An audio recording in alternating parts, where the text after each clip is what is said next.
cheese wine or cheese grapes has been searched most today in Australia on Google. If your combination has more hits, you'll receive a point, and there are 3 rounds all up. Okay. You'll have 20 seconds of time each round to come up with your combination. That Tom can obviously cut out, otherwise it will just be 20 seconds of dead air. And being royalty, we are not fans of dead air. No.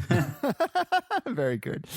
All right, so to decide who was going first, I searched Team Tom and Team Marcus to see what yielded more hits, and Team Tom won by a landslide. I can only assume that is because every male athlete in the world is called Tom. So people are like, is Tom playing this week? Team Tom, right. Google it. All right, so I'm going to share this with you guys now so you can see exactly what's going on. So, Tom, you'll get to say your word first. The team that loses this round will then go first in the next round. In the words of Google, are you guys feeling lucky? I'm feeling lucky. All right, let's see how good your Goofoo is. Let's get this search party started. And all these terms will be questionnaire themed. So the first term for both of you guys is advice. So you have 20 seconds now to think of what word you're going to pair with advice. All right, boys, so you've had your time to think. Tom, what are you going to pair with the word advice? I'm going to say article. Article. So advice, article. And Marcus, what is your term that you're going to pair with advice? Help. Advice, help. All right. Sorry, let me put it into the trendometer and see what we have. Oh, shit. Boy, advice, help on Marcus has got 80 out of 100 hits. Tom, absolutely 0. So It's that is 1 flatlined. point to you, Marcus. Wow. Yeah, boy. And if you guys are wondering what the top searches are, you can actually see what was the highest trending that was paired with advice. And the order was travel advice, the second was legal advice, and the third was Corona advice. Oh, shit. We should just put Corona in front of everything.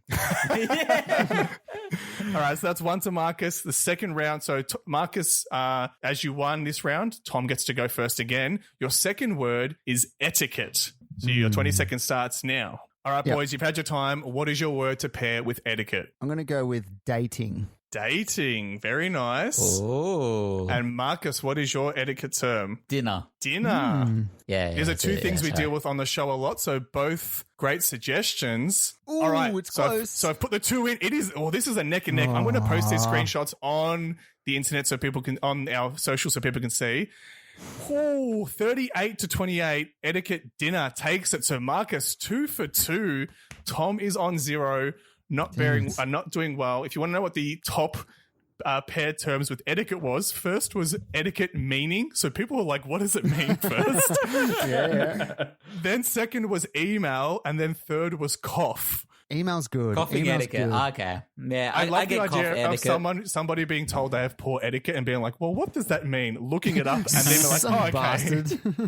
Yeah, I get it. I'll pay it. All right, so that's 2 nil. Tom, you may think it's all over, but here's the thing I didn't tell you about the last round. It is worth triple points. Perfect. This is where I'm going to fucking come ahead. Just there happens to be triple points on revealed right at the end. All right. That's nice. I appreciate that. Yahoo Curious doesn't make the rules, he just follows them. So take it up with the producers of the show, Marcus, if you've got a problem with it. Yeah, I will. Right now, all right, he'll be hearing from my lawyers. Oh, right now you're being the Italian god of Karen right now with how you're complaining. Yeah. So let's get into the Karen. final. I'm being the Karen. All right. Hey, I'm trying to build tension here for the triple point round, Marcus. All right, stop talking. Okay, I'm sorry. No, it's fine. All right. It is time to take Safe Search off for this last term as we're about to get down and dirty. And it is Marcus's favorite thing to discuss on the podcast. Your last term is poo. Oh, I thought you were going to say toilet. Toilet. Poo goes in the toilet. Yeah. Poo in the toilet. All right, so your time is starting now. Yeah. All right, so you've had time to mull that poo over. Tom, what are you pairing with poo? Remember, triple points at stake here. Look, I'm not too fond of you choosing the word because it's sort of low brow for us, but I'm going to go with poo color. Poo color, that's a good one. I like that. Poo color. Poo color. And Marcus, what is your word? Blood. What? Blood. Poo blood. Oh, God. Speaking of color.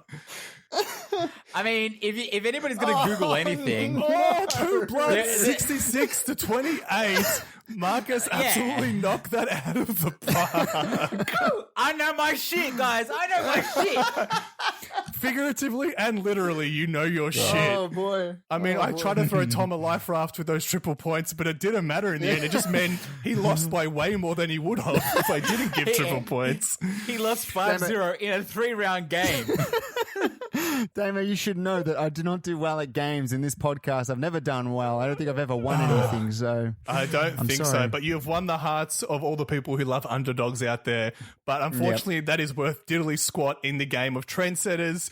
If you are playing at home and wondering what the highest ranked words to pair with poo was, first was baby, second was dog, and then third, which is probably my favorite result I've ever seen, is how to poo faster. So apparently, apparently Australians are just trying to save time and trying to poo faster. I don't know what the results for that would be, but Trying to get their I guess shit we've together. We've got places to go apparently, even though we're in lockdown.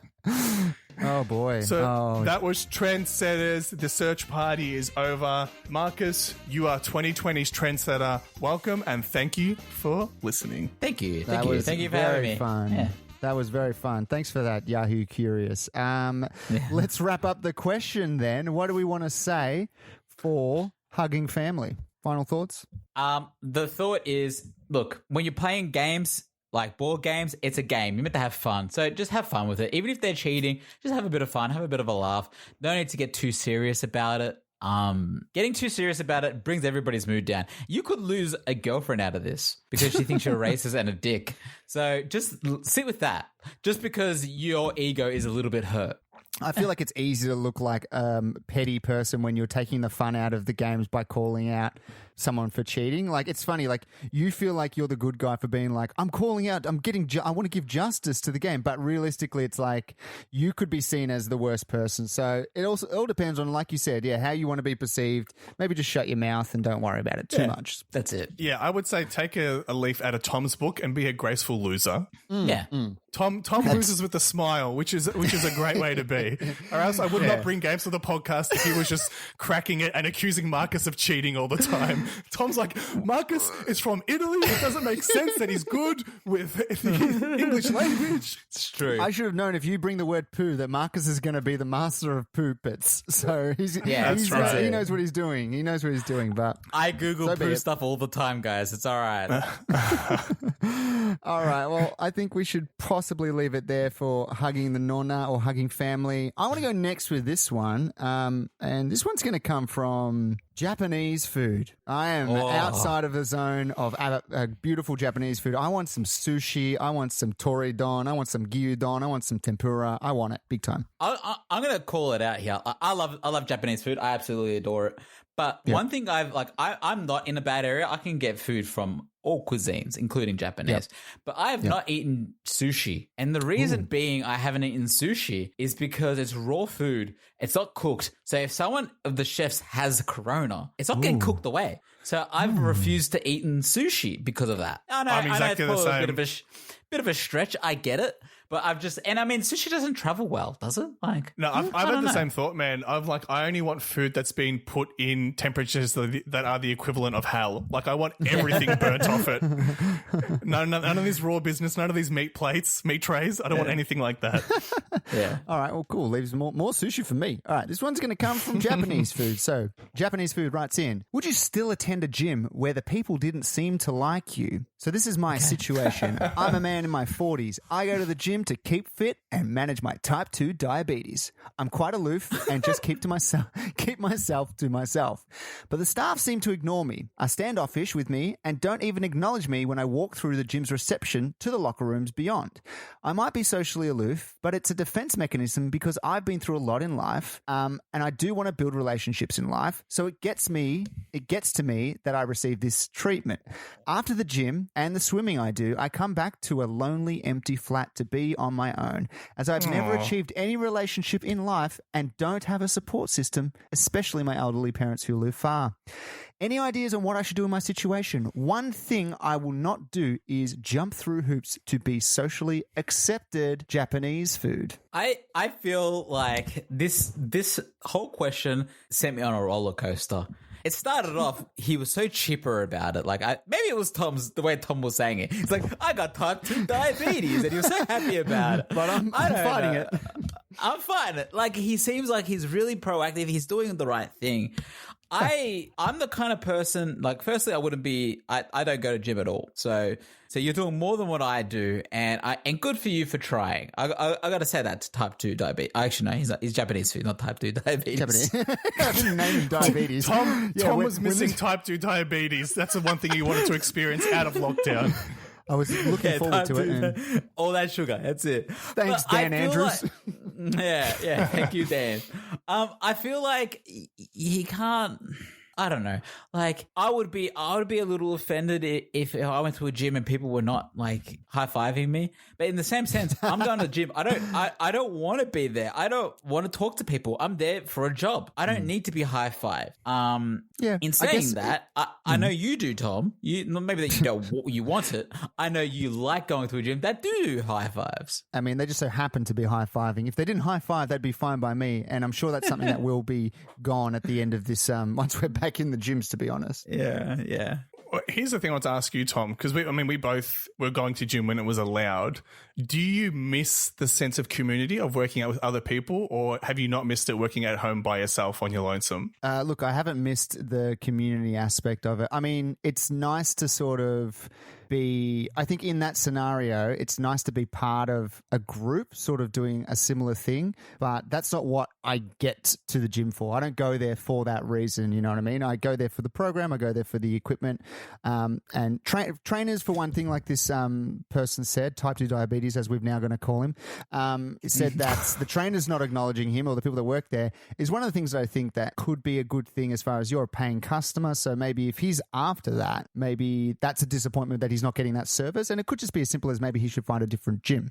Yeah, I do think in my experience, this is purely anecdotal, when I've gone to gyms, it seems like the staff gravitate towards the jacked people, like the really big people. Yeah. They're the ones they're speaking to because maybe they know what they're doing. It's like, well, this guy, he knows his way around a gym. I work at a gym. Therefore, we are swole mates. Like, we hang out together. Let's talk about gains. Yeah. I like the thought that Damien's getting jealous of the muffin tops in the gym. I never said that. They're getting more attention than he is. He's like, I'm pumping 100 kilos right here. Why isn't anybody looking at me? Is it because of the muffin top? No. Like, you're making this sound like I'm standing by like the dumbbells, seething at these the gym workers, being like, why aren't they talking to me? I work out just as hard. I'm sweating just as much. It's not fair. It's not what's happening.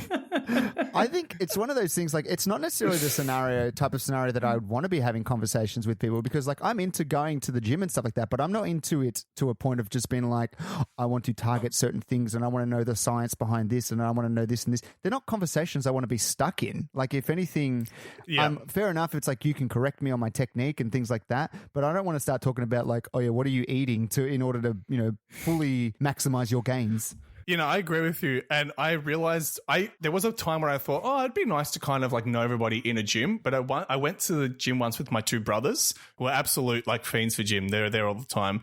And when they walked into the gym, it was like them walking into Cheers, like the bar. Everybody knew their name. So like they were stopping every 2 seconds to speak to people like between sets and stuff. Next thing you know, an hour and a half's passed. I'm like, I don't want to be here anymore. I just want to do my workout and get out. I don't want to exercise my social muscles while I'm here. It's more of a social event. It's your brother's wrists are sore from signing so many like singlet tops and stuff. Like, God, this is really tough. I haven't even picked up a weight yet and I'm already crampy. I used to go to a gym with one of my friends, and it was great to go there. And he would talk, we would shit talk a lot. He would teach me how to perform, and that was great. I was fine with that. But as far as like the gym people that work there, I did not want to talk to them at all.